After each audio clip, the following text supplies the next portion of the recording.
Survivor now, podcast. I was busy on the beach, like I was on Survivor. I don't believe anything you say on Survivor. I almost called. It's now time. I'm so excited. Oh no! I do love you, but Oh, it's so wrong. I gotta go. I got something to do. Not as exciting as this. I'll tell you that right now, but. Hello and welcome to another episode of Got Something For Ya. We will be talking about episode 5 of season 49 of Survivor. And we have, having with me as always is my friend Ali. Hello, Ali. Hi. Sorry, I'm Never- getting everything sorted. We Look don't at know. this. Same as always, we've got Ali back. But more importantly, we have a special guest with us this week. The woman in the middle, if you're watching in video form.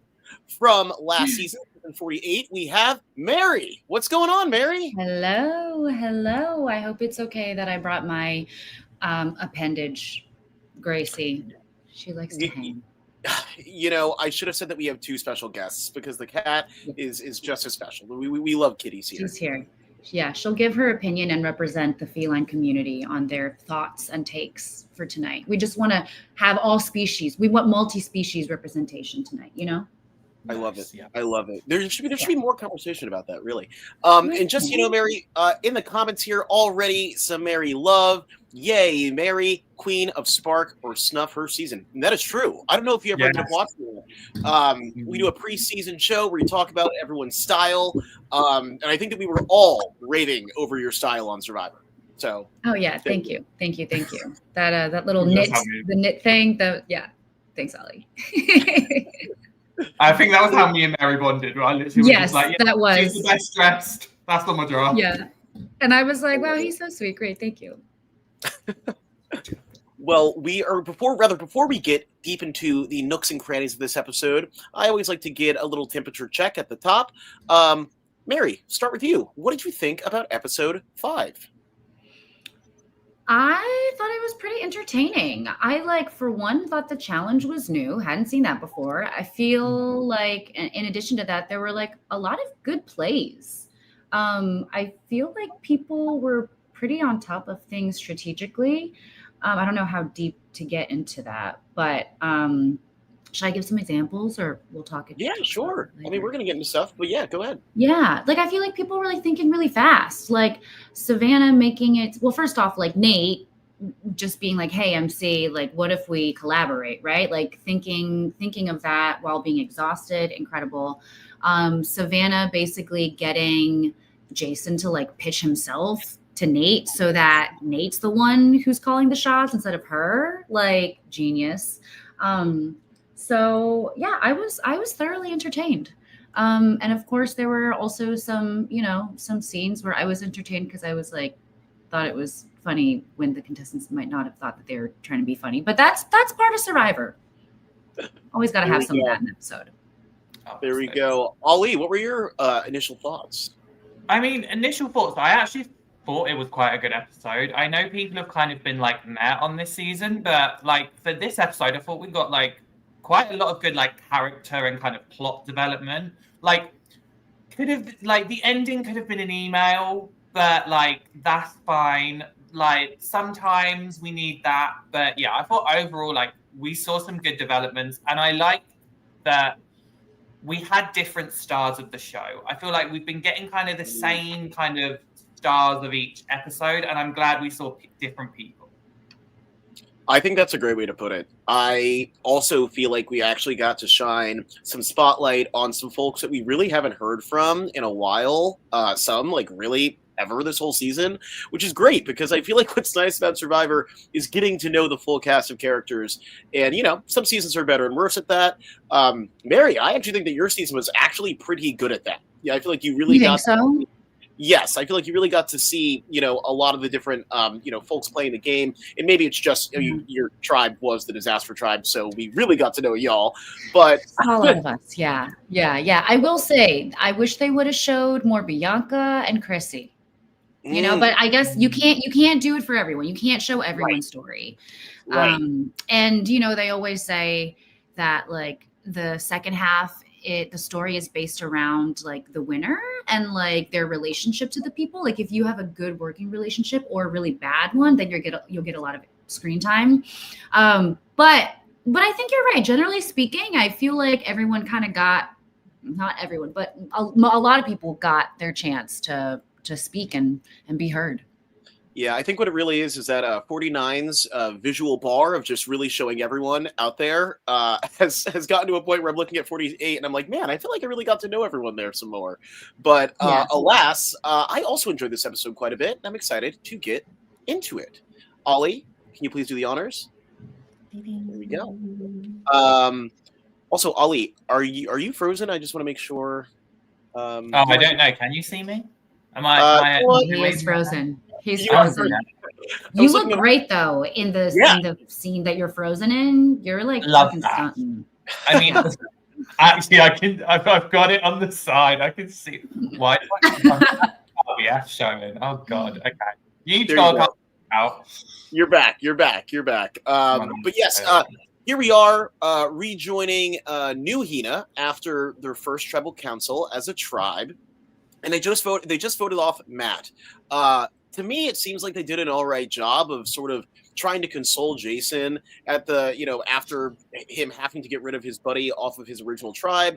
What did you think about this? Any big highlights from this return from tribal? Oh, this was hard for me to watch because I've been in Jason's position.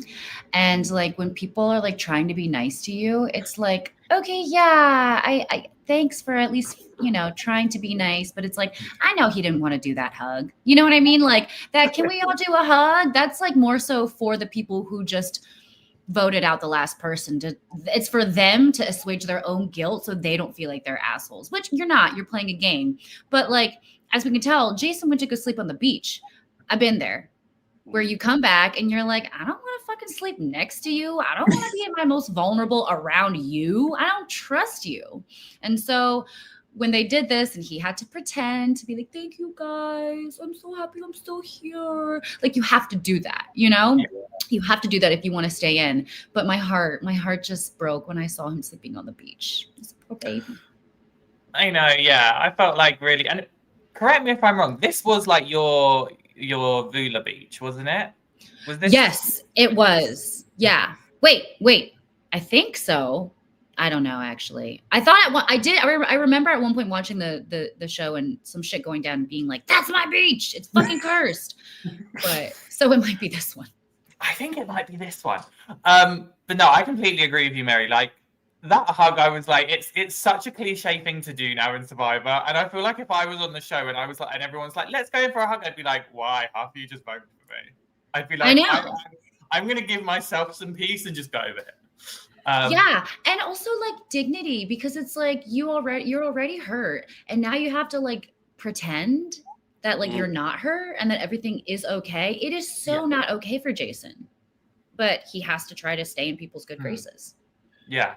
And Mary, I'm really happy that you called out the those little subtleties of him sort of going to the beach and laying down in the sand by himself. In my head, I was like, oh, I wonder if they're all sleeping down there, and he's just the first to sort of make it there, or if it was like as true as shown, where it's like this man literally was like, okay, I'm gonna do this little post-tribal ritual where we all act like we're friends again, but like I need to get some alone time. Like I need to like sit at this beach by myself.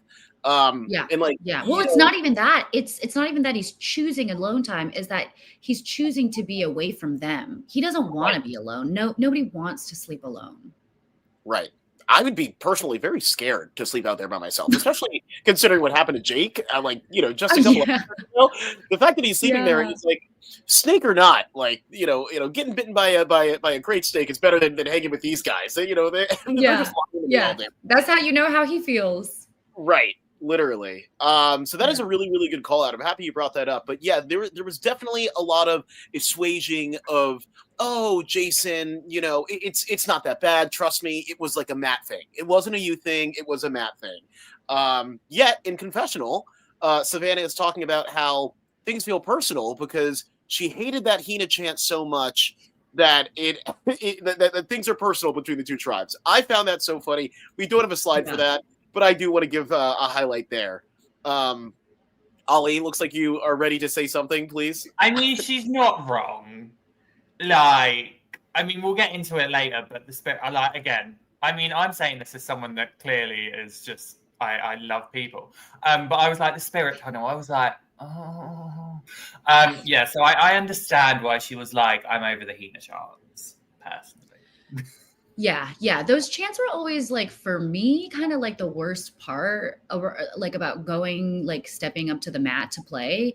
Cause it's like, I was on Vula. What do I have to be excited about? To come here to lose again? Ollie, what were you gonna say? Fried chicken and waffles. Please, not yet. I'm still recovering. No, I'm still recovering. I fully remember like Phil loved it, and I was there like, no, I don't need this. So I'm glad. No, I'm glad I wasn't. It was so funny because like all of my friends who know me and know my faces, they were like, "Girl, you were dying," and I was like, "Yeah." Like my one regret is that I pretended to like it because I was just like, "Oh, everyone fucking likes it, I guess, so I will pretend to like it." But it's like, I'm sorry, I'm here to fucking try to win. I don't want to fucking dance to this lame ass song that Jeff is forcing us to sing. Like he's like holding us at gunpoint. We are being held at gunpoint. I would say there's like a very, definitive distinction between a tribe being so full on and high on their own sort of, wins that they're going and they're choosing to do that versus Jeff being like, oh no, this will be fun in the edit. Please join me. Yeah. He's like bucket list. I've always wanted to force them to sing a song about chicken and waffles. Now it's my time. And it's like, right. We're happy that we helped you achieve a life goal. But I will say, I'm sure that you understand Savannah here, considering you were on a tribe that did not get many wins at the start, at the front stretch. And I believe that even before fried chicken and waffles, one of the other tribes was doing chants on the way into challenges. Am I wrong about that? Yeah. I feel like it must have been Loggy. Yeah, I think it was Loggy. With like Shaheen, Joe, Thomas, Bianca, all of them. Eva. Yeah, and some others. I mean, listen, if you're excited, if you're feeling pumped and you're feeling amped, go for it. That's just not my personal style. I'm like, I come in and I'm like game face, Right. I'm not excited. Excitement is for after we win. I'm like tense. I'm like ready to pounce, Right. So it's hard for me to like feel that kind of jubilation at the beginning. But hey, I mean, also like people who apply to be on the show, this is like their dream. Like, hey, if it brings them some joy, go for it. But just beware, Savannah is going to hunt you down because you're starting a war with her. Just understand the consequences. And what I think is interesting, a rare sight that we see is the other tribe at night. Because a lot of times we see, return from tribal, we don't get the other tribe until the morning. But this time, we do see the other tribe at night. And specifically, we see Shannon trying to conjure something up with Steven here in the middle of the night, it seems, or possibly first thing in the morning before the sun's up. Are y'all morning people? Would you take to this, or would this be the worst? Ollie, you're already shaking your head. Yeah. Well, this is like not okay. Correct? No. Like, sorry, I am like a get up at like 10 a.m. kind of person. I'm like, no, let me have my lie-in. I understand, obviously, like, you're probably not going to get that lie-in on Survivor. But yeah, if the fact that I just open my eyes and I've got Shannon going, so, 222, I'd be like, whoa, my brain's not functioning, but yes, okay. Yeah, no, it was just the morning of it all. I'd have been like, no, thank you. No. Yeah, totally. I mean, I think like it's one of those things where it's like, if you're a morning person, definitely not. But I also think it depends on like your relationship to them and what point in the game it is. Because if Shannon were my number one and like we had established that we were allies and this was not the first time that she was ever talking strategy to me, I would be open to it. If it was like final 6, final 5, I would be even more open to it. But it's like, y'all don't even have an impending tribal council. Y'all have never talked strategy before. To do it at this time is just kind of like, it's giving desperate. But I will be the first to say, I was desperate all the time when I was out there. And like, I get it. Desperate realized, desperate recognized desperate. Like she's out there and she's like, it's either me or Blackhead. It's either me or Sage. It's either me or Sage. And so this is desperate behavior. And so I understand it because she doesn't want to fucking go home. But it's like, you have to recognize that like nobody else here is desperate. Not even Sage. She's sitting on it. She's like waiting, right? I mean, we'll talk about that later. But yeah, no, if we had never talked before and it was at this stage of the game, I would do what Steven did, which was just be like, yeah, for sure. And then be like, what the fuck? To the And you're right. I mean, it's so funny that, you know, in Shannon extending herself to sort of let Steven know, hey, I want to work with you. I'm thinking about something. You're involved in my plans. This has completely turned Steven off. It's made him more, you know, aware of the fact that, you know, this woman isn't just plotting with me. She's plotting with MC. She's plotting with Christina. She's plotting with all of us. And it leads to a conversation like this, where he's standing in front of two people saying, guys, what's up with Shannon right now? Like, is she as in your ear as mine? And, you know, Ollie, it looks like you're chopping at the bit here. What are you thinking? Well, first of all, I just need to acknowledge the Q of it all and the 46 of it all. Because literally, when she said 222, I was like, how 46 of you? Yeah. I was like, how Q of you? So I'm glad I wasn't the only one that saw that and went, I've seen this movie before. Good call out. Thank you. But I mean, what struck me here in this conversation was like Christina, and we did the pre-show with, it was myself and Tori with Phil, not this Phil from Survivor Specialists, and he made a prediction that he thought that if Kelly went to tribal, Christina was going to vote in minority and like vote with Shannon. And what I really appreciated in this scene was Christina's kind of ability to take a step back and go, right, I'm seeing what's happening here. As much as I love this person on a like really strong emotional connection, I can see I've got to step away from her, which I thought was really good at Christina. But yeah, I mean, what I also appreciated was the straight man of Steven in this conversation going, girl. Sorry, I had to bring that up because it was so funny to me. That was Mary, what you said, just people intentionally being funny. Yeah. But I think Shannon kind of started doing too much. And I think Steven recognized, like, why are you pitching this when you're on the bottom and it should not more so be self-preservation, but it's like, you're kind of just pitching like, we're already in a good spot. We're in a good spot. Are you in a good spot? I didn't know about that one, girl. That was kind of my thoughts on it. Yeah, it signals a lack of being genuine. That's kind of why we all voted for Charity, because she had separate conversations with all of us and told each of us that we were all her number one. Now, 5 people can't be your number one, right? I'm not good at math, but the math is not mathing with that. And so it's not even that she, I think, was just like playing to, you know, like pitching it, but it's that she was saying the same thing to multiple people, which just can't be true. Not everyone can be your number one. And when people sense that, then they're like, oh, you lied to me.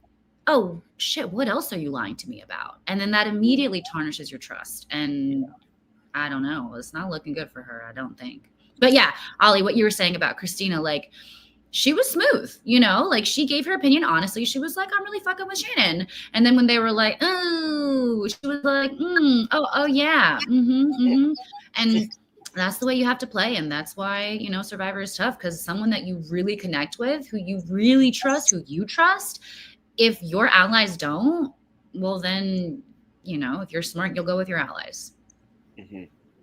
Yeah, what I found really interesting, and you know, it's everyone has their own personal ethos in life, and when they go into a game like this, sort of who they are and how they play.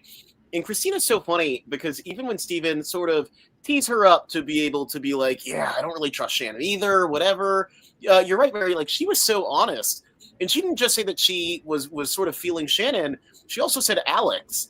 And I started doing the numbers, and I was like, that's almost everyone on the tribe. Yeah, true. Christina is less aggressive than Shannon in terms of putting herself out, trying to strategize with everyone, but which is why I almost want to think that Shannon isn't doing this on purpose. I think that it might just be her personality, where she is someone that wants to get along with everyone, feels connected to everyone. But in a game like this, you're right. It just looks awful if you are out there truly strategizing with everyone, trying to convince everyone that they have a safe place with you, when that's just in the nature of this game, that's not possible, you know? Something that I always think of is Aubrey on Edge of Extinction. Oh, When she would, I don't know why, that's always one that I think about, because no, I just, and I'm very excited to see her on 50. I see Aubrey in just such a shining bright light in terms of Survivor. She's always been a favorite of mine. And, you know, to see her crumble in Edge of Extinction in a similar way as this, where it seems like Shannon is crumbling right here. You know, it's just when people start to compare notes and it feels like they are all being told the same thing or sold sold the same dream, everyone can't live the dream. And that gets sticky, and it seems to be getting sticky here. But yes, it's interesting. I am excited to see what Christina ends up doing ultimately. I do think that there is a world where she actually does stick beside Shannon. But Ollie, what do you think? Just before we move on, Amy made a really great comment in the chat that I just want to bring up, saying there's a difference between saying you're my number one versus saying I want to work with you. And I think that's where Shannon went wrong. Because I think that's what I think Christina's done really well. Christina has gone, I want to work with you. She's never said to really anyone like you're my number one. But Shannon was kind of like, Alex, you're my closest person. Like, you're my number one to this person. Like, I think that's where, when you look at like the web of like, when you play Survivor and you've got like the web, and you've got to make sure it doesn't get tangled. I think saying to too many people, you're my number one, is such an easy way to like tangle the web. Whereas it's like, oh, I want to work with you. Still like a gentle weave, but it's kind of something that like you can just quickly snip if you need to. Because it's like, I want to work with you, but I couldn't. Whereas me saying, sorry, you go. No, you finish your thought. Oh no, it was just going to be like, you saying like, I want to work with you. You can then finish that by saying, but I couldn't. Me saying you're my number one, well then why did you vote me off? Like, it's those two contrasts that then get you in trouble. You go, Mary. Yeah, Ollie, I was gonna say that is a beautiful metaphor. I feel like the imagery of like the strings and the knots and all of that, that's kind of exactly what happens. And like when you say you're my number one, that has to be irrefutable, right? Like the things that you say, they have to be flexible so that they don't break and they bend instead. Like saying I want to work with you, like that statement can bend. But saying you're my number one, that's a statement that if refuted will just break you. Yeah. I love that as well. Thank you. Look at this. So, you know, two very lyrical folks on the podcast. Some random guy hosting. You know, it's a lovely combination. But yeah, I You're just steering the ship, Phil. There we go. Steering the ship. I like to hear it. I love this. I did just love the sort of sharing of notes. Because there are times where you don't see this, and I do think Shannon's in trouble here. It does leave me excited to see what happens down the line. We do jump back to New Hina, and I'm happy that you pulled this framing exactly, Ollie, because the truth is I actually don't know exactly which conversation this is, but it does lead to a theme that I have noticed through this whole entire episode, and that's that despite what ends up happening, I think that if they did not end up voting Jason this episode, Savannah would have a back pocket ally in Jason. Because I feel like Savannah spent so much of this episode sort of consoling, making him feel like part of the group, making him feel like, you know, what he's saying matters. And it is wild to see the end of this episode and how it sort of played out. Because I'll say for myself, at this point in the episode, I remember thinking, wow, Survivor is showing us this new cross-tribal alliance where Savannah is going to pick up Jason. And I really, really thought this because they put, you know, they spent so much time in the episode sort of just showing them trying to make Jason feel better about his placement. But I'm happy that what I do remember is either shortly before this or shortly after, we do hear Jason, you know, he's not unaware of where he's at. He talks about how he is in between many rocks and hard places. And so, which was also very sad to hear. Mary, what do you think about all this? Yeah, I think it's just the way that my game went. I'm just feeling for Jason, like being on the bottom and trying to penetrate something that ends up being impenetrable is it's just he's fighting a battle that he can't win, you know? I will say I do appreciate how the producers kind of threw us around, because I was like, oh yeah, they're showing Savannah shitting on Jawan so much. Like, okay, yeah, clearly, damn, Jawan, I guess it's your time to go. But I think they're doing a good job, because I don't know how I think I've seen some fans talk about it on Reddit, but they're like, you can always tell who's going by like who gets all of the attention that episode. And it wasn't really that clear to me, you know, looking back, that like Jason was the one who was going to go based on like his screen time and all of that. So I just appreciate that production wise, where it's just like, yeah, keep us guessing. But yeah, I think those are my thoughts. Yeah, I mean, for me, I think like I completely agree with you, Mary. Like I do feel like the editors have done a great job this episode of like having us guessing, wondering what was fully going to happen. Obviously, in the end, like it was a very easy thing, but I do like the fact that there was that option. Like, regardless of people, like I said at this thing, like it could have been an email, but we still had that idea of like, well, you know, Jawan's over here. Like, Jawan is still like not doing well. I will give Jason credit in this moment, because he didn't like. I feel like we see people so many times in this like when they're fully on the bottom and they go a bit crazy, and I felt like Jason kind of approached it in such a calm manner that I think people nowadays would respect. Like, best person actually that can be this example. Hi, Mary. Because it was like when you were on the bottom, like on like Vula, you didn't freak out. You were like, I'm going to stay calm about this. I'm going to commit to the bit, and stuff like fell into place for you. And then you were able to kind of navigate. And I feel like that's what Jason was doing. He was trying to just think like, right, what can I do here to kind of like not freak people out? It was like then the Pokemon conversation with Jawan, which, by the way, loved their picks because they're all water types. But like, it was those subtle things that I was like, yeah, this is like a good thing that he's doing, and he's not like pissing anyone off, unlike Jawan. Yeah. No, sorry, just speaking of, I do want to go to this next slide, because this is sort of where we see it again in this episode. Jawan drinking out of Savannah's cup. I think that this would have actually set me off. I think I'm just such like a germy, like I'd rather an anti-germy guy. I just wanted to make sure that we're sort of getting the visual here of Jawan somehow always smiling when he is being, confronted with, is that my water bottle? And Jawan's given the, yeah, this thing, yeah, I don't know how I keep mixing this up. Mary, you were out there. Is this something that happens? Is this inexcusable? It does happen. It's not inexcusable, I will say, but it is inexcusable that it only happens to her and he's only taking her stuff. Like, that is the part where it's just like, I get it. You know, sometimes you just pick up the wrong thing. Like we've all done that out there, you know, accidentally drink people's water bottles. But I don't know what it is, but they have this like little brother, older sister relationship with their older sister. It's like, get the fuck away from me. You're not going to hang out with my friends. And he's like, but I want to hang out with you guys, you know? And it's just like, I don't know. I don't know what it is, but I don't know if Jawan reminds Savannah of like somebody back at home that was super annoying to her, or if he like has a crush on her and is like unconsciously like taking all her shit because he just wants attention from her, whether good or bad. But yeah, I mean, it happens, but not to the degree that the producers and everyone are making it seem like it's happening. It's almost that part is the part that's abnormal.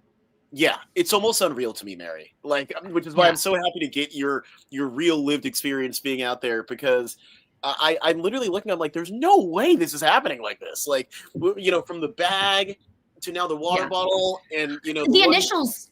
The initials aren't similar at all. At all. Like, what's going on there? You know? Yeah. And again, I think like even like the bag and the clothes thing, I think it would be different if it was Jawan taking Rizzo's bag. Or Nate's bag, where, you know, you can look in and, you know, there's maybe a similar weight to the clothes, but I just feel like, you know, it would take maybe one glance to be like, oh, the strings on this top, like this is not mine. Yeah. Like, this is very clearly not mine. But in defense of Jawan, he seems like someone who's just kind of like, he's not like that, like focusing that much of his attention on this stuff, you know, like kind of airheaded a little bit. He's thinking, but like for these like everyday life things, he might not be thinking as hard. And I don't know if maybe they put their stuff next to each other all the time. You know, like maybe everyone like that's my branch, but his branch is right next to her branch. You know what I mean? Like that could be maybe why if the initials, since the initials are so different. No excuse for Ollie. I'm with Thomas. I'm with Thomas. Joanne would have been voted out for that. It's one of those like, okay, I can say like unfortunate coincidence, but when it is literally the same person, I'm like, part of me has to sit there and be like, was like, when it comes to Joanne's exit interview, whenever this is he going to reveal that he was doing it on purpose? Like, that's what I'm waiting for him to literally like take a revelation and be like, I did this all. But the thing is, like, I've seen the water bottles. Like, people have shown like us the water bottles, and there's the clear like initial. So I'm kind of sat there. There is a clear initial. Yeah. Like, my guy, come on. Yeah. Look, if you touch my water bottle or go through my bag, I'd be like, excuse me. No, it's my private property. Yeah. Just a little too much for me, that's for sure. But I will say, you know, to your point, Mary, it never feels like nefarious, which is why, like, I almost wish, to your point, like Ollie, I wish that we got the confessional where he's like, she's getting so mad, I'm throwing her off her game, like she's not going to be able to think because she's always going to be worried about me, you know. But it just literally seems like he's like, oh, my bad, like like I didn't mean to do that. And it's also funny because it shows the complexity of Juwan's character. I think that Juwan might be one of the most complex characters this season, where we see him having these fumbling moments, but he is still regarded as like the nerd. He's the guy that's thinking. It's ironic because his whole tribe at points are like straight up just like, oh, he's on the bottom. Like, if we have to dispose of someone, it'll be Juwan. Meanwhile, Juwan is doing everything that he can at every turn for his team and his tribe. You know, from being, I mean, it's literally wild. It's literally wild. He's like he gives little brother energy where he just wants to hang. You know, he wants to hang. He'll do whatever he needs to hang. But unfortunately, nobody wants him to hang. And no one wants him to hang. And again, and it's even like, even with the Jason thing, you know, we sort of breeze past the Pokemon talk.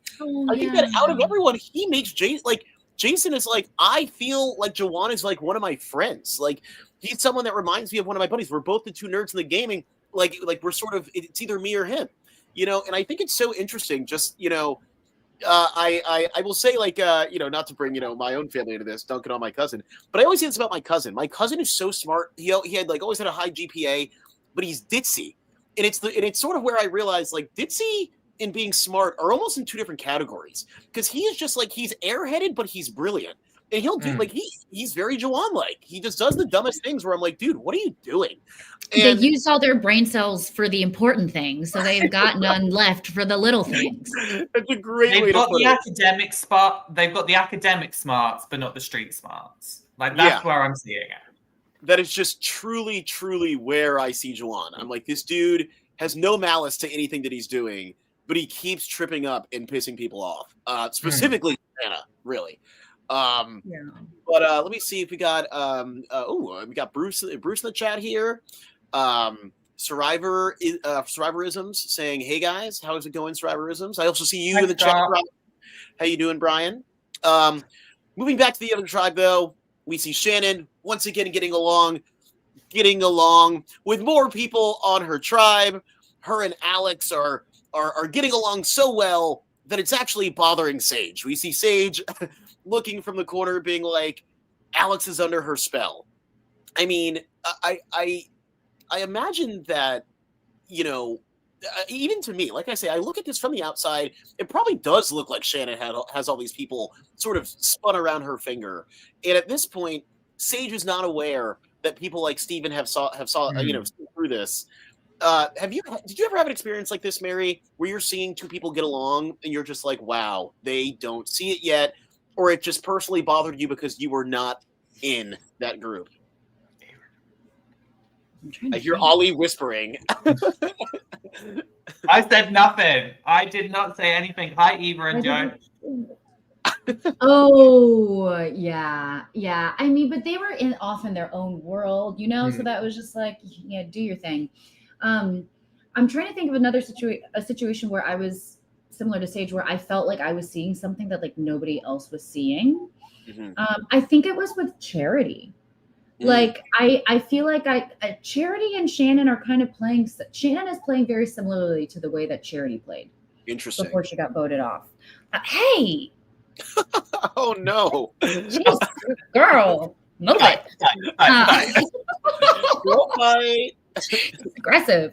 But it's tough being in that position because you don't want to be the hater, to just be like, I can't stand this person, so like you have to kind of do what Sage did. She was really wise about it. She was like, I'm just going to sit back and I'm going to chill. And I think she had the luxury of doing that because they weren't losing challenges at this point. It's like, if she were going to tribal council, she would not be just sitting down and quietly waiting for a moment to pounce. But because of the position of their tribe, like she has that luxury where she can just like wait for other people to come to her. And then when they come to her, then she gets to, kind of just like attach like Velcro, but they have to give it to her first. Your cat. I don't know what you said. I was watching the cat, but you made a great point. Yeah, no, I fully agree. What do you think about this, Holly? I love Sage. Sage just gives me like I feel like me and Sage would just be on the beach together, just being like, what is this person doing? Mainly because, like, again, no shade to Shannon, but when I heard her call Alex Zaddy, I was like, no. Because then it proved Sage's point, where Sage was like, she's trying to be like Parvati with Alex, and I was like, Zaddy, yeah, check. I kind of love that kind of Sage like read Shannon to filth with like actual facts. It was like, this is what she's doing. Like, here's all of it that's going on. I'm like, love it. I fully agree with like everyone in the chat being like, Sage once again proving that she's like Carolyn 2.0. Like she's maneuvering, like, honestly, Stan Sage. Totally. Yeah, she's putting those social worker skills to use. Oh yeah. And I just want to say, like, again, this is an episode, before this, all we got from her was poop and pee jokes, collecting blackheads, being, very on the outside of what eccentric. Eccentric. Yes, that's a very, very positive spin on it. I was just like a little disgusted, to be honest. I was like, what is this? Why is this being talked about? Like, what is going on?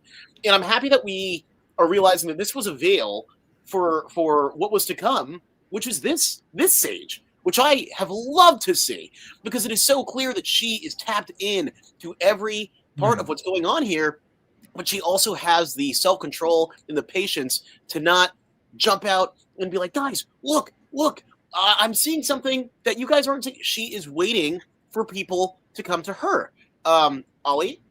You can go to the next slide, but I do just want to say, like, you said it was a veil. I don't necessarily think it was a veil. I think it was just like, this is her like personality, but then like her being able to cook stuff is an extra part. Like, it's just another layer to her personality. I feel like, again, you know me, I didn't mind the poop and the peas and the blackheads. Like, that was fine. I was like eccentric, love that. But then it's like, I loved the fact that we saw the other side of her that was like, I've got really good reads on the game and I can clock you lot. And I think what it is people just, I sometimes see in Survivor what people's first impressions are, they'll just keep that going. Like, people will just assume that's everything to them. And so because everyone just assumes like Sage's blackheads, poop, like all this stuff, like when they are seeing the reads, like people aren't like taken aback by it because they've still got that part in their brain of Sage. So they're still already underestimating Sage. Case in point, Shannon completely underestimated her, and we'll get into that later. Yeah, and I think at the end of the day, and this is what's tough about being on a reality show, right?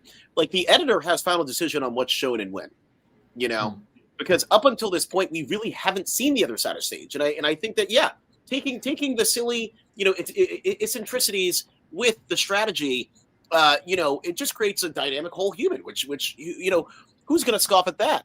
But when you're only getting one side and you're not showing the other, it does get to a point where it's like, dude, what was this person cast for? And I think that I had gotten to that point where I was feeling frustration, where I was like, I was like really digging Sage in her pregame, and I feel like all I'm seeing here is just like coach level ridiculousness with nothing on the other side. But even Coach, I spoke about this a couple weeks ago. Why I love Coach is that he is one of the most ridiculous people to ever be cast on this show. But you also got to see in later seasons that he was a force to be reckoned with. This dude is also smart, also gets along with so many different types of people. Or, you know, Ollie might have a different thought. But all this to say, Ollie did read that I was on my way to my next slide, saying that eventually you do have the chance to speak out about what you're seeing. And that was this scene here, which I really, really, really liked. You know, where, first of all, I think it's interesting that her forwardness is what drove this conversation through the three of them. Because the truth is, Alex and Steven were talking just the two of them. And if you remember, she called out and was like, guys, I'm getting FOMO. And they were like, oh, shoot, okay, let's move it over to Sage, which shows like she's actionable. She's not here to just sit around and watch people do their thing. Like, I like that she said that and brought this conversation together where they had this conversation and everything was revealed. What do you think about this, Mary? I thought it was genius. I mean, I thought it was so disarming also when she was like, can I tell you guys what I think? That's like a trick that we do in therapy all the time, where it's like you give an invitation. That way, when they say yes, they feel like they played a role in what happens next. So that way they're like, oh yeah, we consented to this. We wanted to hear what else you had to say about Shannon. That way it's less of Sage just shitting on her, but rather like, oh, they're asking for it. They want to know what she has to say. And so it's great in kind of just like taking that off of her and making it seem less like it's just her, just like on her own volition, just saying all this random stuff about Shannon. But another thought is that conversations like these only work when the person's on the bottom. If they had a conversation like this about someone who like wasn't on a try, where there was only one other person and the other person that was there was butting heads with them, like Sage and Shannon, this wouldn't have worked out, you know? So it depends a lot on like whether the person you're talking about has allies or not, you know? And it's like, it is at the end of the day becomes a numbers thing, because then Alex is sitting here and he's like, oh shit, like these two other people don't like that one other person who is all alone. Well, I'm going to go with these two people. You know what I mean? Yep. He's like, oh, I wasn't buying it. I was just being friendly. Right. But he was totally getting lost in the sauce. He was getting parvatied hard. I'm happy you're bringing that up, Mary, because I also caught that where he was like, oh no, I'm just friendly. And it's, you know, it's almost like when you catch your man or you catch your woman at the bar talking to someone a little too close and you're like, hey, who the heck was that? It's like, oh no, I'm just being friendly. It's like, no. You were like, definitely. They came up to me. Right. Yeah, exactly. Right. That's exactly what Alex did here. And I think that you're right. I think that there are strength in numbers, and sometimes even just bringing this up in this exact sort of, formation, you know, made it clear to Alex, like, oh shoot, okay, it's obvious what I need to respond here because these two are both talking the same way. Shannon's out, so I need to be out on Shannon. And that's the same thing that happened with Christina, right? Alex and Christina are in the same position where like someone that they like is being shat on by two other people. Therefore, the two other people win. Yeah, that's a really good point. I wonder if you could see that being used like more, like if you only have two, it's like, okay, if we believe this, it's 2 against 4. Let's see if we can just go as a pair to this one person and pressure them. Like you know, Sounds awful when I put it like that, but like that's exactly Sounds what this amazing is. in the game of Survivor. Exactly in the game of Survivor, that really is. It's like emerging strategy. Look at this. Yeah, it's actually a great strategy. Actually, you don't even have to try to convince them. You just have to both like just say something catty about someone, and the other person, if they're like if they're tuned in, they'll be like, oh, maybe I should be seen less with this person. Right. They become the albatross of the whole entire group. Yeah. What do you think, Ollie? What do you think about all this? You're down there thinking. Oh, I just stand Sage. That's all I'm thinking about. I'm just thinking, I'm just thinking about when like Sage actually like when they said it and Sage was like, I just love. That was giving Carolyn for sure. Yeah. No, I literally echo both like everything you both said. Like, stand Sage. Here we go. Well, look, again, I really like this episode because it keeps getting interesting where we get the opportunity to go on a journey. And again, Jawan showing how for the team he truly is. Putting the team on his back. On his back. Also just like so smart. And it's not anything too crazy, but so smart for him to hear Jason say, I want to go. And then everyone's like, oh, okay, we want to go too, to try to, reduce his odds of being the one chosen. And then Jawan being like, let's load the dice. I'm going to put the White Rock on top and make sure that Nate grabs first. This was poetry in motion. Is that what they say?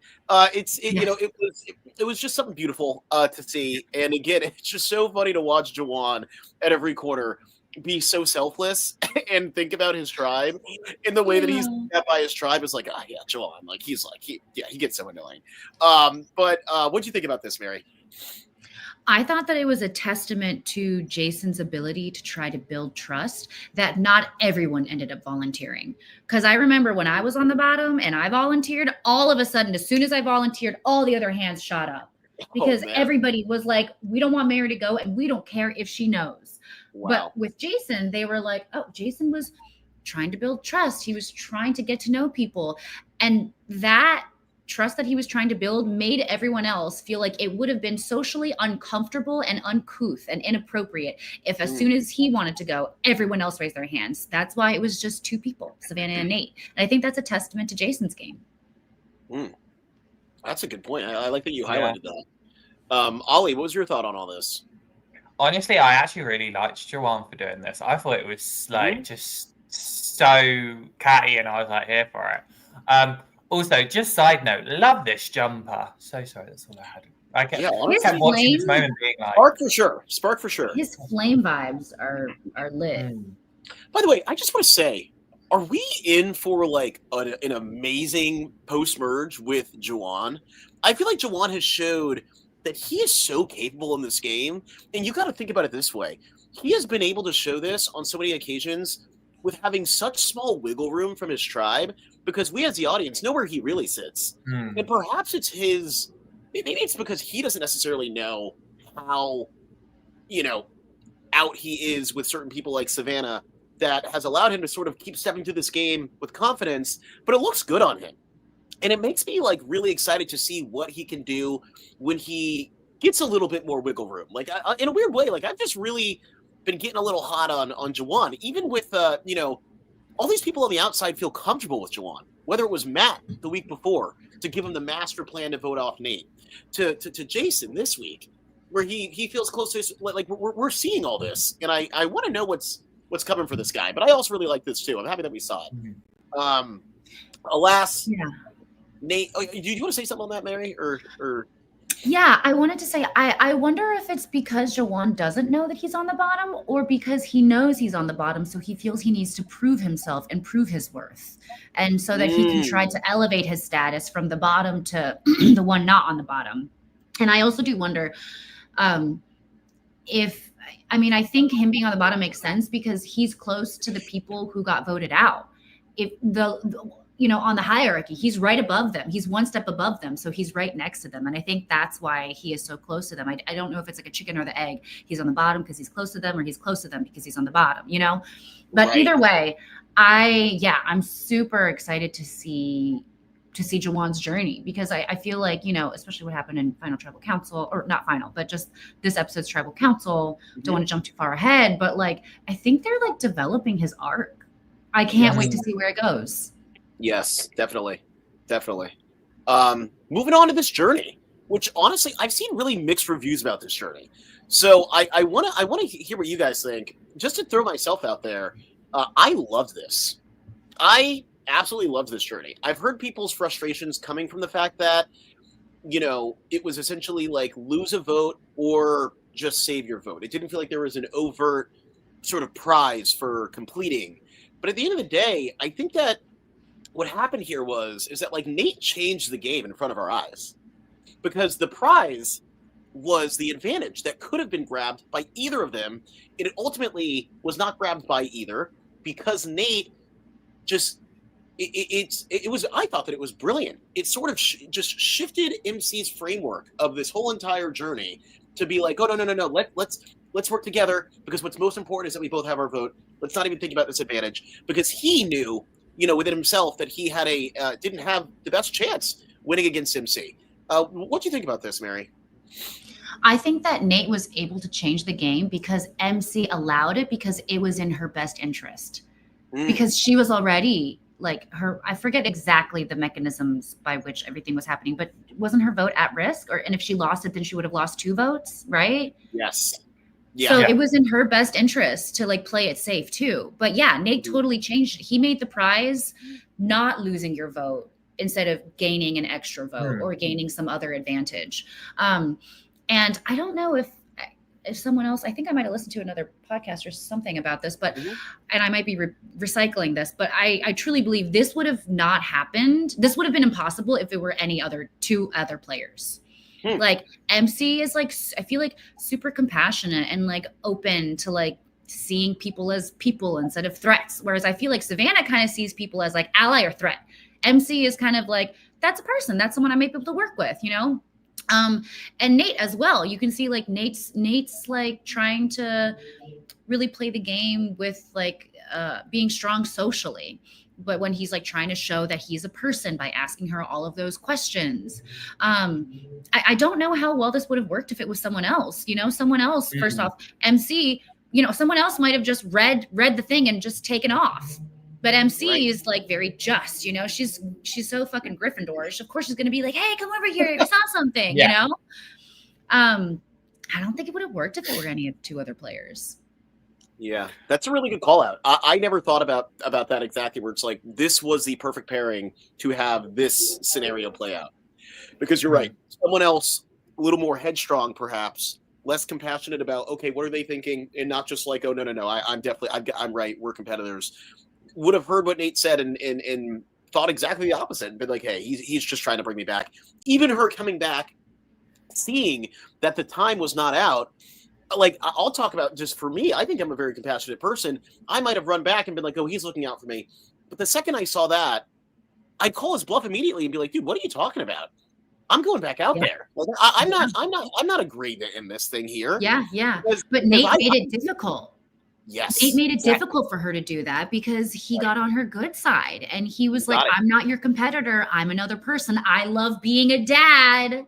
I'm family oriented, and so he set himself up well, because at the end of the day, unless you're at like the final stages of the game, we still want to maintain like basic human decency. We don't want to be assholes. That's why not everyone raised their hand when Jason was like, I want to go, and it's like, if this were later on in the game and the stakes were higher, MC might've seen that hourglass and been like, sorry, bye. But it's just like, there's still that human element, and people don't want to be the first one to like break that human element and be like, all right, fuck the rules. Fuck what like social decorum says I can do,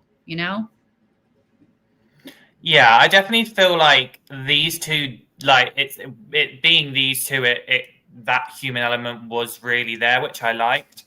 I just want to say, anyone that says they didn't like this journey, pick an opinion, because this was a better journey than we've had in recent seasons. Because I mean, Brian in the chat said it the best.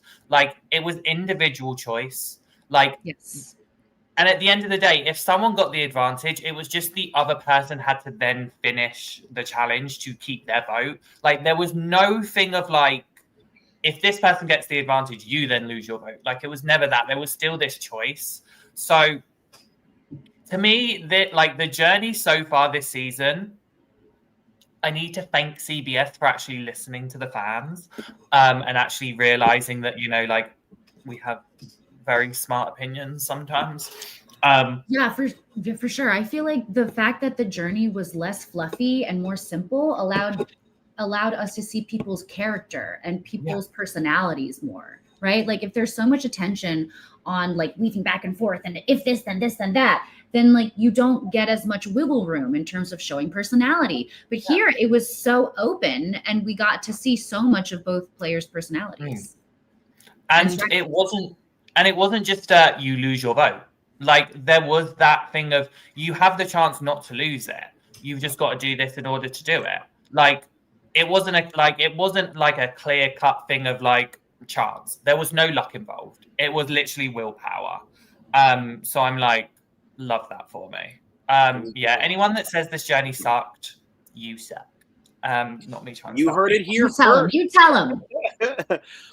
Well, look, I do want to go back to so at the end of the day, neither of them lose their votes, which is the prize after all. They talk to their tribes. This is a little further down the line, but I do think it's interesting that they both that Nate told a half truth in the sense of he didn't speak about the advantage at all. And I am curious if that's going to come back to bite him later on, because MC told her tribe something a little bit different. Yeah. But not to harp on everything too much, because we are almost already an hour in, I do want to get into this conversation specifically, which is when Sage gets a little bit of alone time with her tribe minus Shannon and decides to essentially let it all out, where she says, look, while we're all here without Shannon, as you saw, a Hina person was eliminated on the other side. If it comes to us going to tribal, I'm happy to give you one of ours in the form of Shannon. And also brought up the fact that Rizzo has an idol. Was this too much? No. Okay. No. Perfect. It was perfect. Yeah, exactly. Because she bided her time. That's right. Yeah. Okay. I'll say this again, not to harp too much on these small things, but I do wonder if her divulging about Rizzo's idol was a little bit too far in terms of when they all get back together. But I will hear you out. I definitely do think that Sage bringing, finding this moment where Shannon was not there as a time to sort of be like, look, if it does get down to, a rock and a hard place for you guys as a tribe, you need to vote off one of us, original Uli. I'm happy to vote for Shannon because I think that's, going to bring more tribe cohesion or whatever. Yeah. Sort of put it, Go ahead, Mary. Mom? Mother? I almost said Mom. Molly. Oh, Molly. Okay. It's better than mom. Okay. Yeah, Mary. It's whatever you want to call me is fine with me, Phil. I was going to say, I think that if Sage would have just said, I'm down to vote one of my own, if she just said that alone, it wouldn't have been as powerful. But when she brought up Rizzo's idol, she was able to more than anything prove that Shannon was dishonest. If you can prove that someone else is lying and that they should not be trusted, you don't have to do anything else. They'll get themselves voted out, And so it's like, it might cause negative ramifications for her once they make the merge, but she's got to make it to the merge first. She has to make sure that if they go to tribal council next, it's Shannon, not her. It's kind of like, who cares what the fuck happens in 5 days? I got to make sure I'm okay for tomorrow. And also, I can't remember who said it earlier in the chat, but it's the you're my number one versus I want to work with you. Shannon's been sat here being like, I'm your closest person, like you're my closest person, da da da da da. Like I want to do this with you. Sorry. And then you have Sage that goes, I want to work with you. So here is some information to build that trust. Like to me, it was like Shannon said a lot of words. Great. Like the actions that I've seen from Sage, if I was sat in that situation, I'd be like, bye, Shannon. Enjoy meditating at Ponderosa. Like, that's what I'd be like. You know, that is a really good point. To be like, hey, I'm not just sitting here blowing smoke, telling you, how I care about all you guys. I'm giving you real information from my old tribe, where I'm essentially saying I don't care about these guys anymore. I'm with you.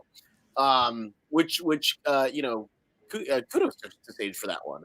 I do still worry, and I wonder if it's gonna come back to bite her. But that's just the nature of being, curious about the future of Survivor. Hey, Anyways, if it bites her, at least she'll have had the luxury to have gotten bitten at that point and not snuffed. That's true. That's true.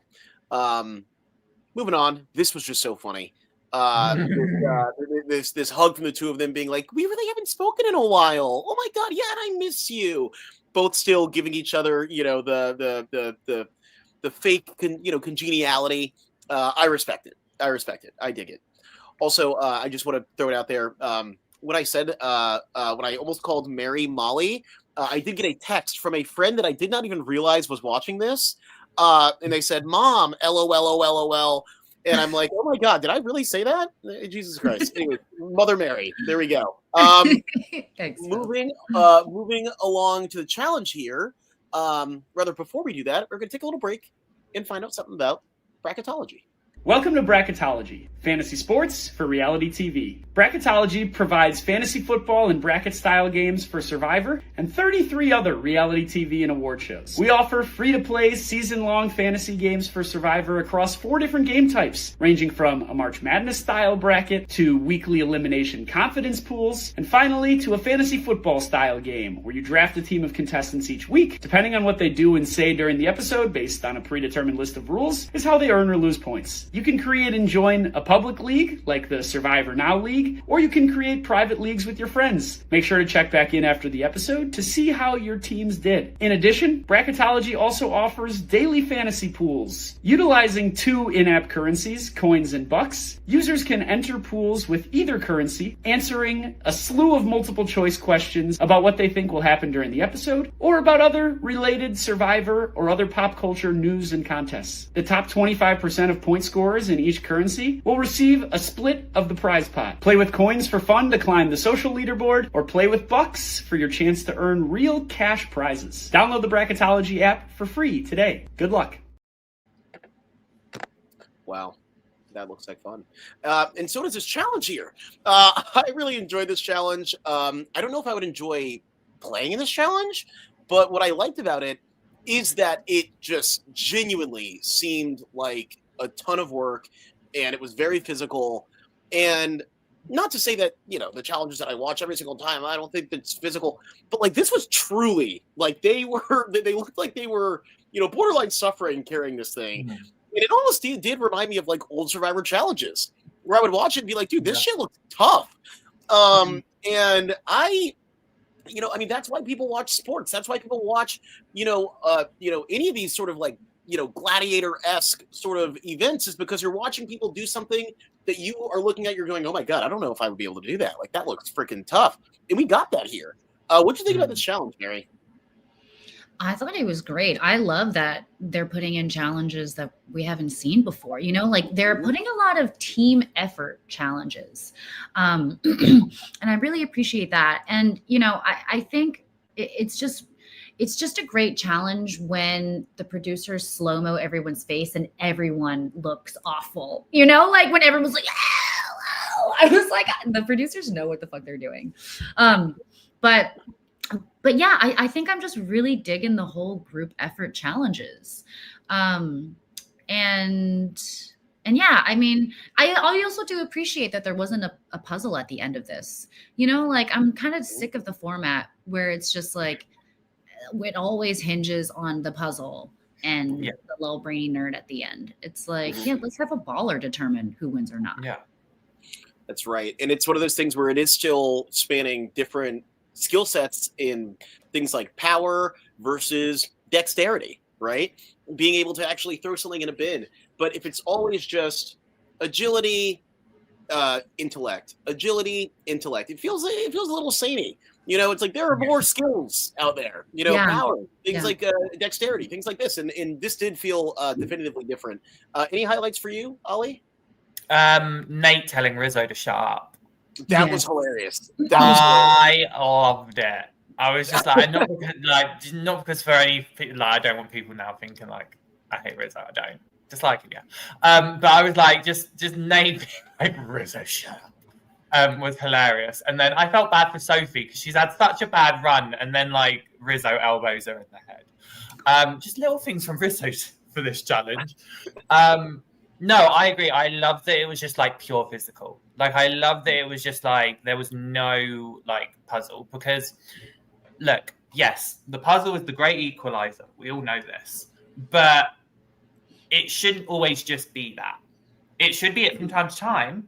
But I like the fact that we got some kind of physical aspect throughout the entire thing. Like I like that it plays to other people's strengths. Like we saw Alex shine for once. Like we got to see what I found really funny was the two people that it looked like it was who was going to go home were like in the pivotal spots with Jason and Shannon. I thought that was quite ironic. But yeah, no, overall I just liked it. And also I really like Ryan's comment. They should have had Mitch. Yeah. Yeah, we on our season we would call the ball challenge, we would call that kind of challenge touch. I don't know how other seasons did it, but we were just like, oh shit, is there gonna be touch at that challenge? And we're like, yep, there was touch at this challenge. But I thought was interesting is the tribe that was losing when they were pulling that thing on the beach, they had like stopped at one point, and when they got back up, their position changed and they started holding it the way that the winning team was holding it, which is on their shoulders instead of trying to lift it up with their arms. I'm saying this now as an ex-dancer. Your shoulders, love. Put the weight there because literally you can hold a lot more and you can deal with a lot more stuff than having it on your hands because your hands will fire quickly. Shoulders, you can just sit there for a while and it's chilled. Yeah. Advice for Rizzo, you need to be dedicating all your shots to Luca, not money. Money is not going to help you. Let's do Luca, though. Family first. I like that. Moving on, and didn't touch on it. Speaking of touch, didn't touch on it at the top of this challenge, but it should be known that this also felt very classic Survivor because they were battling for chickens, which we don't always see. And what we definitely don't always see is the tribe actually, killing and cooking the chickens. Now, look, I always understand sort of where, just as a society, we've definitely gotten a little bit more, I don't know if it's necessarily a society thing. It might just be how they cast. They don't cast like true Southern people anymore that would just grab a chicken's neck and wring it versus, more white collar jobs are making it on Survivor where they're not used to killing, plucking, and, cooking chicken from scratch. I actually found this really, really interesting because this was, one of the first seasons in a while where I feel like they got the chicken and actually utilized it instead of just being like, all right, let's let it run free. But it also wasn't one obvious hero that was going to take charge and just do it without it being interesting. It was two white collar guys, a guy who works in politics and a guy who works, in with spaceships, I believe. NASA, perhaps. Yeah. And it's just like to see these guys have to tackle the fear of doing this in the first place. And it made it more interesting. What did you guys think about this? I had strong opinions about it. First off, it was two guys who did it, but I love that it was Christina telling them what to do because they're like, what are we doing? Christina's like, you just kill it, you feather it, you do it, and then you rotisserie it. I'm not going to help, though, by the way. You guys can do it. And I was just like, so funny for Christina doing that. But I actually have strong feelings about this because I think that unless you are willing to kill an animal and like butcher it and see it go from life to death, I don't think you should be eating meat. Because if you can't handle how the meat got to be on your plate, then you shouldn't be outsourcing the violence that's happening. And one time I actually found, I was like, I don't feel right eating meat. So I was like 18 or 19. I found this bird in the bayou in New Orleans and it was hanging upside down in this like tree. And I was like, here's my chance. I'm going to kill this bird and I'm going to defeather it and eat it. And let me tell you, how we hear the chicken like screaming in the background for a long time? wringing the neck is not easy. I was trying to wring this bird's neck. I was trying to snap it and twist it. My friend was like, keep going. And I twisted it and I kept twisting it and it wasn't dying. I accidentally decapitated it. I was holding chicken head here. And so after that, I didn't even have an appetite. I was like, all right. And then I went vegan for like a lot of years. But it is not easy to do this. But I think that if you're going to eat meat, you shouldn't be so divorced from the reality. And Phil, I think you made a great point. I don't think it's just that we as a society like don't know what happens anymore. I think like Survivor just is casting super fans, and these super fans are too busy watching Survivor to be doing anything else. Truly. Look, just want to throw this up here because I have been called out by the comments. So Wild West is in the comments here saying, "A, the homies in Bay." I assume that you two are the homies. Perhaps I'm Bay. And then he did see me look at it and not pull it up, which is when he said, "Phil, don't die me out. LOL, I seen you peep my comment." So this guy. Yeah. Jay West. Yeah. I'm Bay. Known in the org world. He's shot his shot before. I appreciate it. Respectfully. Oh, there we go. You're on the podcast. I remember him. Yeah, there we go. At least you're memorable, Wild West. You might not have made the shot, but everyone remembered you taking it. Now, I'm happy that you brought that up, especially your own experience doing it. I'll say this. At this point, I cook a bunch. But I remember, coming from parents who cooked for me all the time. Both my parents are very good cooks, so I never really had to step in. When I first started cooking, I'll never forget, I was so grossed out by the ingredients. I would get raw, ground turkey or, raw chicken, and I would feel like it was slimy. I would feel grossed out. Seafood, you wouldn't believe it. I just had such a hard time cooking because I was grossed out by it. And it wasn't until a friend, to your point, Mary, told me that there is some beauty in bringing ingredients to a meal, in that and I think it just made me a lot more comfortable with it. Now, this is a whole other level of that, but I do think that if in a pinch like this, I certainly would never want these chickens just running free. I would never vote or advocate for that. I'd be like, look, I don't know what I'm doing, but I will figure this out at the very least. I think it's wild that you did that in New Orleans. It's really interesting. I really, really top to bottom. That must have taught you a lot. Giving you an appreciation. It did. That's what I went plant-based for many years, but I will say, and this is going to be me being a little bit mean. Because after this, Alex was like, that was the hardest thing I've ever done. I was like, people need to stop saying that, because Survivor is fucking eating that shit up. Survivor loves when people are like, this is the hardest thing I've ever done. And I'm just like, there's no way. Have you lived life? I feel like giving birth to a baby is way harder than this. That's true. Come on. Mary, I love your takes. I love your takes because people don't say that enough. Thank you. I also think that sometimes. And look, with respect to how difficult Survivor is and can be, you're right. It's said all the time. This is the hardest thing I've ever done. It's like, okay, so how old are you? You're 31 years old, and this is the hardest thing that you've had to. You know what I mean? I feel like players are almost colluding with production, because there's no Alex. This is me trying to be respectful towards Alex. Alex, you've done much harder shit than this, But I feel like there's this thing where people like to say how hard it is. Even Savannah at the end of the last challenge, right? She started crying and she was like, "This is so hard." I was like, "Girl, what the fuck are you crying for? You're so fucking safe. You got so many fucking allies. You're killing it." And it's just I will be the person who played Survivor to say there are harder things than Survivor. Most of life is much harder because the stakes are actually real, Yep. And shout out from Wild West. It says it's the Philly in us. And that's real. As a fellow East Coaster, I get you. I'm like, I think it would take something astronomical to have me walking around talking about it being the hardest thing that I've done. The hardest thing ever. Right. I'm going to crack a coconut one day and just go in confession and be like, it's the hardest thing in my life. I love it. No, look, moving along here, we have another tribe that's going to tribal council.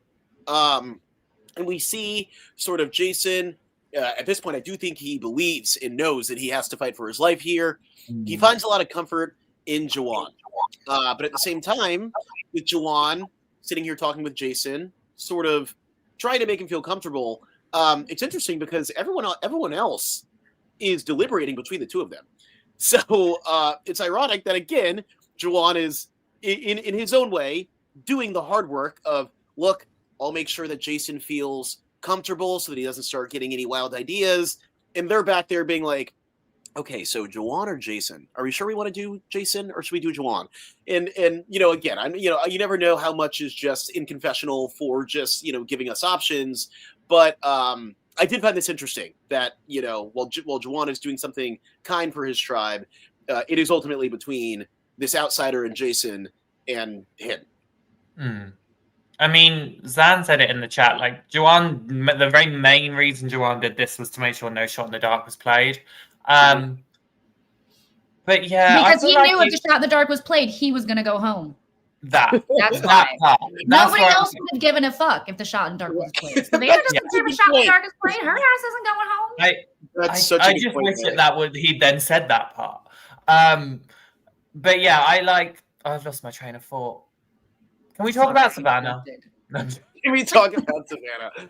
We love Savannah. Savannah, by the way, Savannah, it is so, like, if they didn't tell us that she was one of the people that was, or I guess they didn't tell us, everyone just figured it out. If it was not told to us, the two people that were on 50, I don't think that I would have locked in Rizzo at this point, but I would have locked in. I would have locked in for Savannah. Sure. She is like narrating this whole season so far, and on a tribe that is not going to every single tribal. We are getting so much of her. Now they are going to quite a few tribals. But, yeah, I mean, Savannah is queen. Savannah is bae. Queen. We love Savannah. Queen. We absolutely stand. Yeah. Her cheetah print? Ingenious. Right. Bring it on the cheetah print. They were probably like, get stuff that's red, orange, or yellow. And she's like, cheetah print? Right. I love it. Any other highlights before we get to tribal? Just, I know we've matter of fact, do you want to bring up that topic again, Mary? I know you were talking about the fact that Savannah had this ingenious idea of essentially being like making Nate out as the person making the decision, despite the fact that she was making the decision in a weird way. Yeah, that I feel like is the mark of a truly good Survivor player. That is the way that like Shaheen, Kyle, Camilla play, where they're not overt. You know what I mean? Like I am not like that. I'm more like Shannon and Sage, where it's just like, hey, you don't like that person? I don't really like that person. Let's get them out. It's enough of us. We can do it. But Right. they're really, really just like, they're so stealth. They're so undercover. They're waiting. Savannah's waiting for the right time to claim a move. She doesn't care about claiming this move.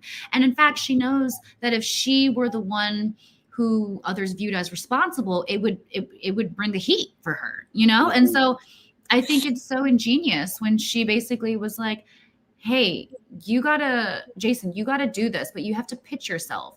Pitches to Nate, and then unbeknownst to Nate is now pitching to Savannah what Savannah was going to pitch to everyone. You know what I mean? And she puts Nate in the power position that she doesn't want to be in right now, that it's not good to be in at this point. Right. I think that's a great point. And it's one of those things too. It's to be able to play like that, you need to have trust in yourself that you're going to be making so many moves that you don't need credit for every move. That's also part of it. If you are one of these players that's like, I need to make one big move and then essentially rally this all the way to my final tribal, you probably can't do things like this because you know that whatever move you're going to make is the only one that you've made. Versus Savannah, I feel like she came in here and is persisting with, I'm going to make a dumb amount of moves and I'm not going to harp on every little one because I don't need to. I'll be able to go to a different move that I made later in the game. And so shout out to her for that. By the way, Thomas, I do see your question. I'm gonna make sure that we get to this, especially after this slide here, because we are now at tribal. And just to bring it in, Thomas asks, I am surprised by how many players know that they are in jeopardy and still decide to not play Shot in the Dark. Why do you think that is? When's the right time? Mary, I think that you were the best person to answer this.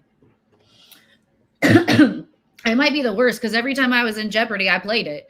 Every time I knew, I played it. Why do you think players don't? Because the moment that they play it, they are breaking their loyalty with the other players. And so it's a kind of like, if Juwan were to play his Shot in the Dark, that would prove to them, that would be him saying, hey, I don't trust you guys. Right. And if he's already on thin ice and at the bottom and he shows that he doesn't trust them, then they're going to think, oh, so he will flip on us in the future. He is going to be the one to flip. And then that cements him getting out the next time. It's kind of like a gamble. If he's like, I don't want to blow my cover, even though I don't really trust them that much, I kind of have to trust them and hope that I make it through tonight, because if I do, then something might change. The game, something might change with the game. And I might be able to secure my position. But if he plays his shot in the dark, he is committing to breaking any ties with them if he makes it and survives the night. And that's a move you can't come back from. Once you break your trust with them, you break it, it's over. But it was easy for me because I was like, I knew that nobody fucked with me. And I was like, I don't have any trust to even break. I have nothing to lose. He has a lot to lose. He has all of these people that he could lose if he were to show them that he didn't trust them. That's a great way to that's as a good of an explanation as I think I would have ever been able to come up with. Ollie, do you feel like you would have the guts to know that you're on the bottom and not play your shot in the dark? Because I feel like I'd also be like you, Mary. I'd be like, I need to use this. Like, yeah. I'm too nervous, Yeah, if I knew that like my name was like going to be said and I didn't have full trust in people, I'd be like, yeah, I'm using this. And I think it'd just be a case of like, it'd be the explanation. I feel like a lot of times people will play the shot in the dark, but then not have like the point to make. And it's like the easy thing to go is, oh, well, I didn't just feel safe. And it's like, if you turn around and say, hey, I X, Y, and Z, like this made me worried, this made me worried. Because then what you're doing is you're giving the other people the examples of, hey, I maybe didn't do this very well. So if I want to make Ollie feel better, I need to do this. So it then kind of gives me the kind of chance to step back and then see how everyone else reacts to it. It was like Rachel from 47. Someone that used their shot in the dark for intel purposes in such an effective way. I think that is, if you can play your shot in the dark and like get that intel, then that's great. But yeah, if I felt like I was on the bottom, I'd be like, I trust none of you bitches. Sorry about it. Should have done a better job. Same. Any other highlights from Tribal? No. I guess Ollie speaks for everybody. He does. He does. I mean, I was just gonna just feel bad for Jawan, which I've kind of done this whole episode, so we can move on. That's fair. That's fair. And also, it's interesting. I don't think we've spoken a word about her in this whole podcast. Sophie is sitting pretty.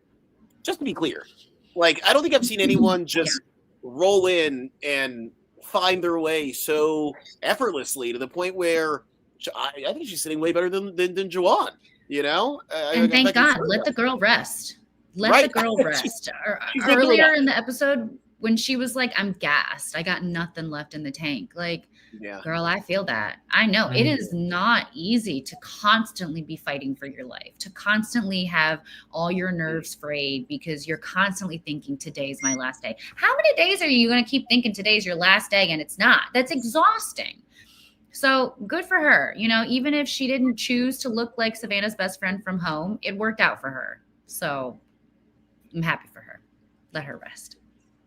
I love it. I love it. Now we get to the point where we get to say a little word about Jason. He is now gone from the game. Thomas says, I really liked Jason. Ollie knows this was my winner pick. I am a Super Smash Brothers player. I love that he was a Smash professional. And, I just want you to know, Jason, you did not disappoint me. I'm sad to see you go, but I actually hope that you come back for another season because in the small flashes that we got of you, I really, really enjoyed. And even watching your exit interviews, you are full of heart.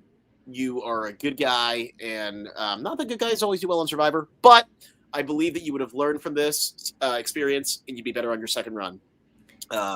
Mary, any words for our fallen soldier? Yeah, for our fallen soldier, Jason, it wasn't you. It was the fact that everyone else was so tight. I get it. When you are with a group of people who are so tight, who have so much trust, it's been 10 days and they have just built their trust with each other every single one of those 10 days.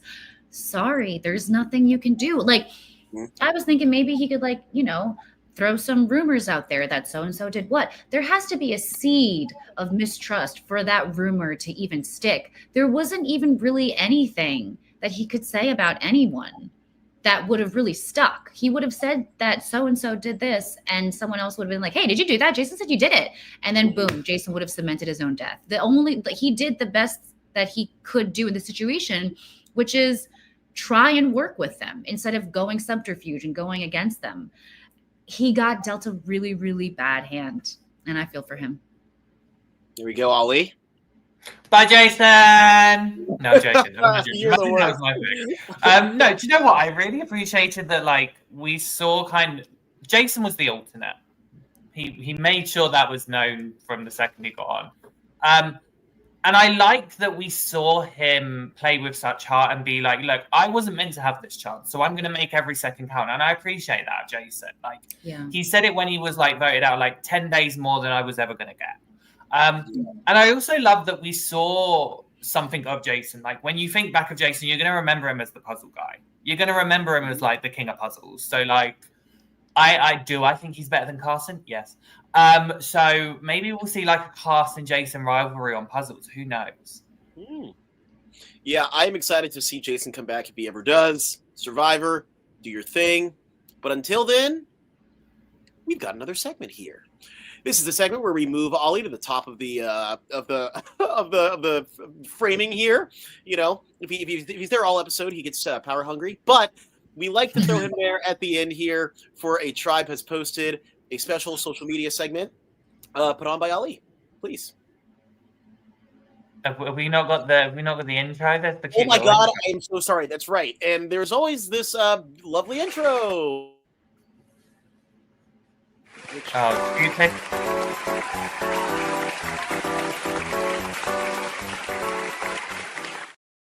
I'm sorry, Ali. I butchered that. There we go. Now we can start. We got that. Now we can start. Yeah, for those that don't know, this is the Tribe Has Posted, where I stalk everyone's social medias. Why? Because I'm a nosy bitch. And it's just because I like seeing what's going on social media. But yeah, I looked at Instagram stories, I looked at X accounts, I looked at TikTok, just to see what like people had to say. Because if there's one thing I know about Survivor contestants, hi Mary, they love to spill tea and also beef with people. And it's great to watch. So the first one is just, I've noticed I've started doing this season where it's like, they've gone to Survivor events and it's like, who's there? Like, I can't remember if you did last week or there was a week before. There was a Benry sighting. This week, it is Maria from 46 sighted. She was at an event with Alex, MC, and Christina. Looked like they were having a lovely time. And we stand Maria. Next up, Sophie. Look, she has been non-existent in the show. Awful. But she is having a great time on social media. So she decided, I feel like in honor of Kevin, she rated everyone's dives on her Instagram story. So obviously she gives herself 10 out of 10 because she is an ex-swimmer. I mean, no shock here. And if people had seen it, like she ranked every single person. I've just got a couple here. She had Stephen and Alex with their synchronized diving. And then the next slide, it was Jason and Rizzo having a doggy style entry, which I found hilarious. Jawan was apparently a flying squirrel. And Savannah, it was a textbook set dive for her. But yeah, she literally ranked every single person's, which I just found hilarious. Like, again, no Sophie in the edit, but Sophie on social media, we love. And then next up, we have MC. We have a couple of tweets I found from her talking about the advantage, saying, I do wish I kept looking for the advantage. But again, the heat and this is where we see the heat and like an exhaustion playing a factor in the game.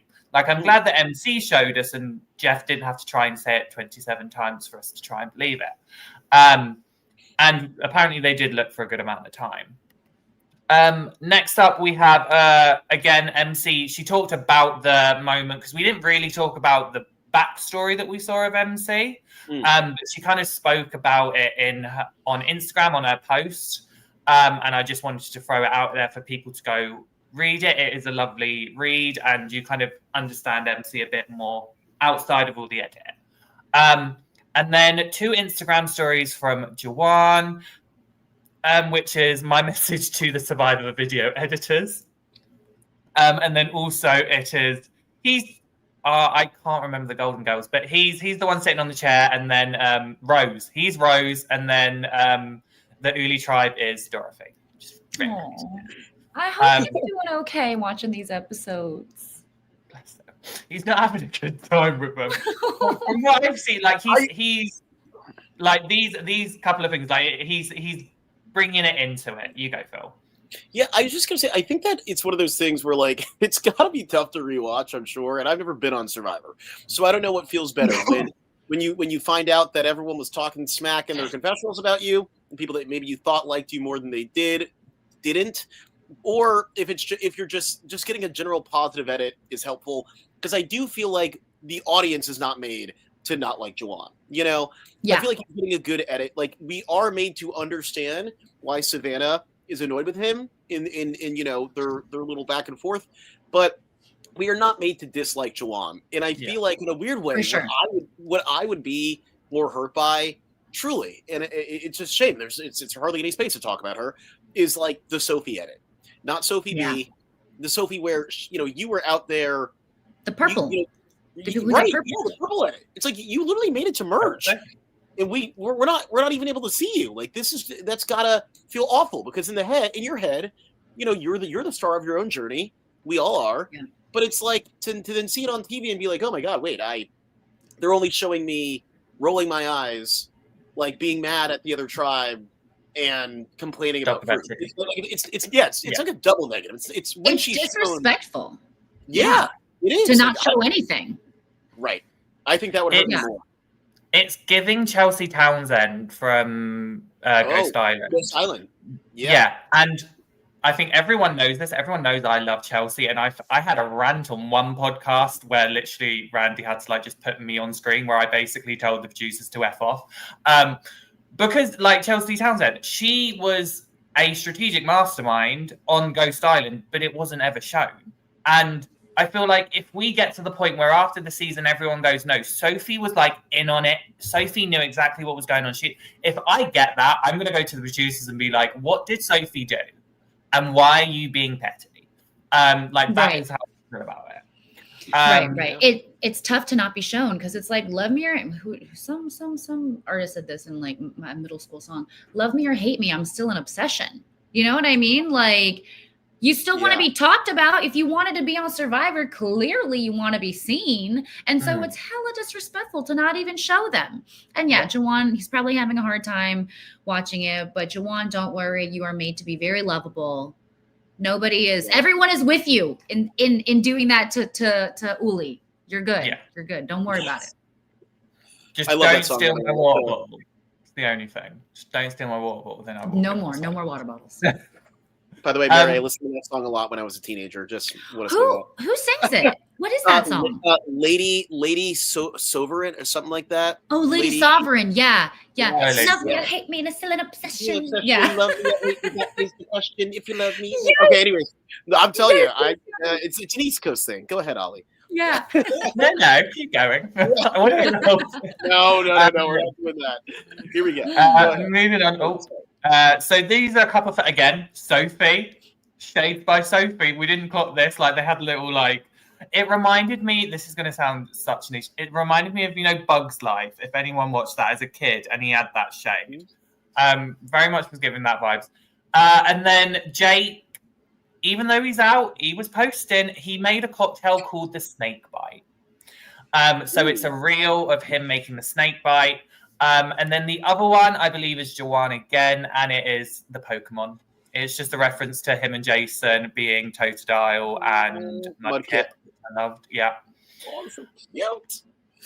And then we have a couple of tweets here. One from Christina giving us a little tea. If there's one thing, Christina, like, she has mill spills. First of all, she has a hashtag mill spills. It's great. She's let us know that Shannon told me about Rizzo's Idol the first day on New Kelly. I wasn't riding for her hard just because we connected spiritually. So it was when we were talking about that earlier, and I was like, I know Christina has tea. And then also Savannah being my shady little petty girl and being like, it literally takes 2 seconds to check someone's bag. Yeah, see, told you, initials only takes 2 seconds. Yeah, I still do that. Yeah. And then we have Sophie. I want to say this as if we did an award for like best social media presence. First and foremost, Mary, you would have won last season because I think I constantly had content from you.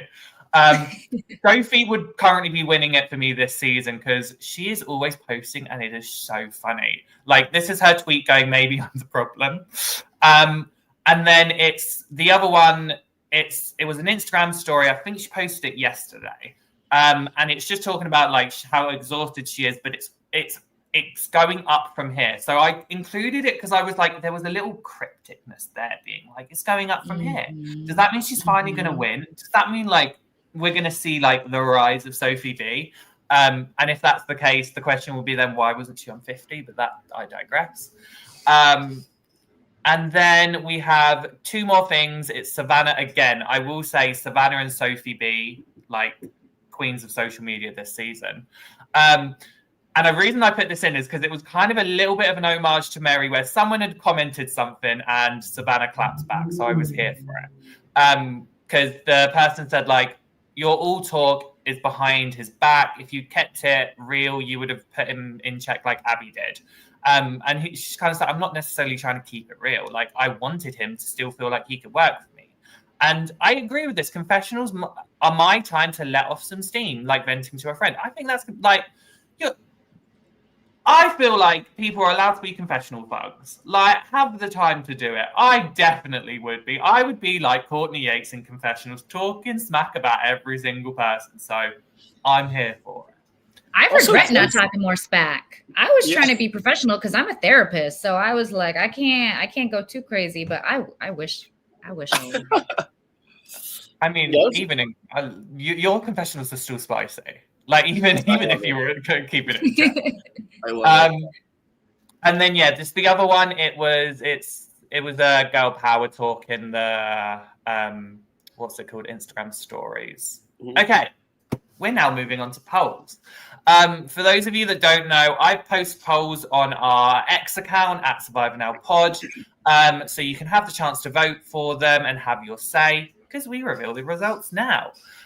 So the first one is: do you think Joanne has been accidentally using Savannah's things?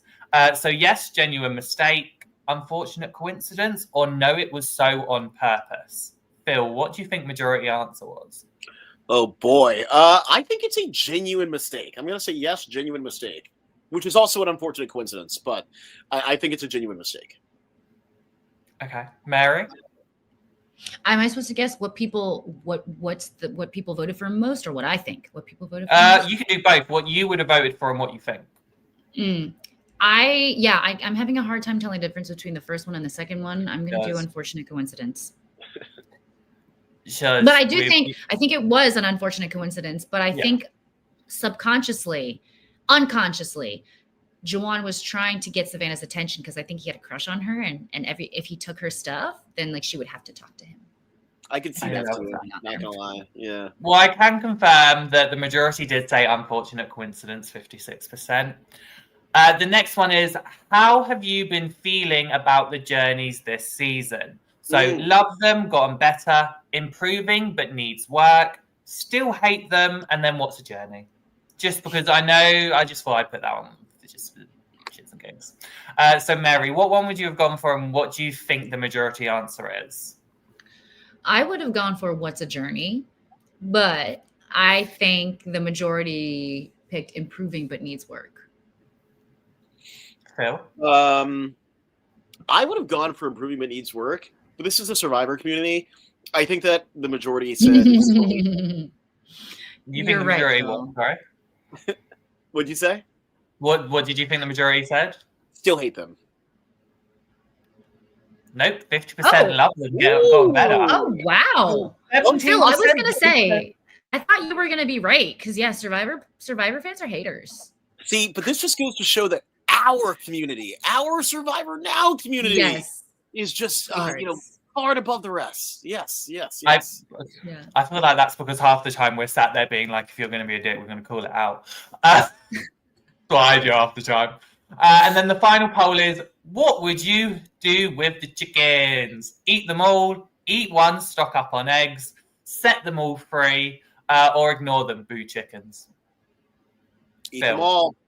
Eat them all. Eat one. Stock up on the eggs. Come on. What about breakfast tomorrow? You know what it is? It's that if I believe that we are either going to be merging or we are going to be, and I've always been like this. People don't think about this. This reward is for me and us. If we're going to have any sort of mix up in the future, I don't want anyone eating my eggs. I don't want anyone eating the leftover chicken. I want it all to be gone by the time that the next stage happens. I mean, you saw Rizzo and Savannah hanging on the hammocks, laughing, being like, it's so funny. They got this reward yesterday and we get to enjoy it. That would never happen in the edit with me. What you would get is me being like, I'm devouring all this so the next tribe doesn't get any of it because they can't have it. Fair. But anyways, man, what do you think? I mean, I like what you said there. I still kind of do the eat one, stock up on eggs. I do have a funny story. I'll talk about it afterwards of my thing. Like, you know how we were talking about how Joanne had intellect and then no common sense? I had this sort of moment when I was doing this question, but I'll talk about it afterwards. But 56% said eat one, stock up on eggs. So Mary, you're in the majority. But 22% said they'd eat them all. So you're second, Phil. Well done. But that was the tribe has posted. Just a reminder, check us out on X on a Thursday. That's when I'll post the polls, so you can have your say, and I'll do all that then. But that was the tribe has posted. Thank you, Ollie. I will return myself to my rightful place, shut this down so that we're all together. Oh my God, there we go. Thank you, Ali. Ali is really the mastermind behind all this. I just want everyone to know this. He actually saved me last week. That's just, it's a whole other conversation. Anyways, Mary, I am so thankful to have had you on the podcast for episode 5. What can people look out for? Well, first off, I'm grateful to be here. This was really fun. I felt really comfortable. It's just fun talking to you guys. I guess just look out for my music. I kind of been busy, but I still make music. I'm gonna release it to Spotify, iTunes, wherever you get your music. I'm gonna drop a song probably within the next week or something. So watch out for that. Love it. I will definitely be keeping my eyes out for that. Ollie, what do you got going on?